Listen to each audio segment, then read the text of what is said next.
Zeal Education Society, redefining excellence. Welcome to the PBL Activity 3. Myself Atharva Haldule, and this time our group have done the project on a topic how to create your own blockchain. But before going into the detail, I would like to introduce my group here. So our group is consists of 4 peoples. One is Rishikesh Bhujbar, another one is myself, that is Atharva Haldule, third one is Abhishek Singh, and fourth one is Manish Chaudhary. Okay, and our group is guided by Suchita Zadav ma'am. So now moving into the details. So our aim is simple, basically creating a blockchain using a Python, and we have used a Python 3 language, that is the latest version of Python. So its feature is that you get to learn about the cryptography and also how to encrypt the different things. Okay, its application is simple, encryption method in various different fields, and also you can build your own cryptocurrency with the help of this project. So further details will be introduced by Rishikesh. So I would like Rishikesh to take over. What is blockchain? The word itself reflects its meaning, chain of blocks. But what are these blocks? What does a block contain radically? It contains 2 parameters, its transactions and the digital signature of the previous block. Well, you might wonder what a digital signature means and how are these blocks connected if it's literally said to be a chain. First, let's understand what a digital signature is. If I have a text or variable, hello, let's learn blockchain. I can use the Python function SHA-256 from hashlib module, which would convert this text into a random unique 64-digit arrangement of numbers and letters. If I use this function on the text, it would result into this 64-digit random arrangement of numbers and letters. This is the most basic thing you need to understand, the simple conversion of a text into a 64-digit arrangement of numbers, which is also called as hash. So let's connect this concept with the blocks. Suppose I consider block 2 of a chain. The info stored in the block is named block data, which are transactions and the previous block's digital signature or hash.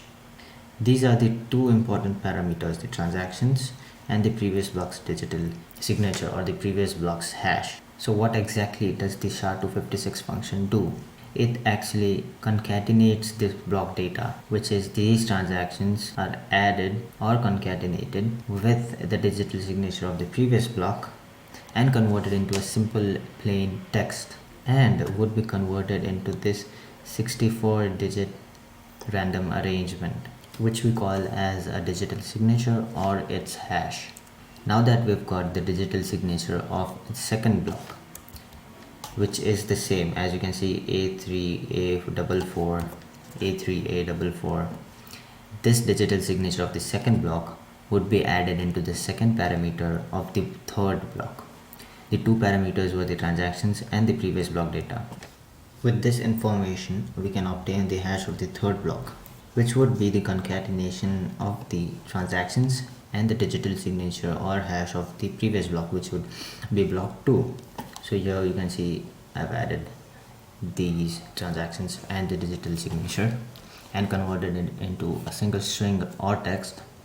And using SHA-256 function, we get this output, which is 64-digit random arrangement, and this generated hash would be used in the second parameter of the fourth block, same as we did with the second and the third blocks, where we put the digital signature of the second block into the third block. The same generated digital signature of the third block is now put into the fourth block and generated its own digital signature or hash. Now the digital signature of the fourth block would be added into the second parameter of the fifth block. So block 5 would have its own digital signature. So that digital signature would be used for the sixth block, and that's how the chain goes on. So this is all about how some part of the older block is used to get the hash out of the new block, which links each other because of the generated hashes. This is the tech upon which all the digital currencies are laid upon. I hope you understood what a blockchain is and how it works. The first thing we need to do is import the module hashlib, which contains the SHA-256 function for future use. Next, we define the class having 2 main parameters, previous hash and transactions, and initialize those parameters as follows. The concatenation of the block data is done by the block variable. It literally joins the transactions and the previous hash.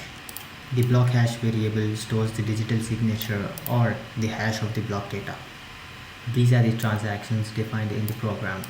B1 and B2 are the blocks respectively, where we call the class crypto and initialize its parameters as B1 and the concatenation of the transactions T1 and T2 and T3 and T4 respectively for block 2. As you can observe, the digital signature of the first block is used as a parameter for the second block. That's how these blocks are connected to each other. Whenever you transfer your crypto to someone else and your digital signature do not match, that's when you know that this transaction is not secure. This is how a blockchain works, and this code is how you make your own blockchain.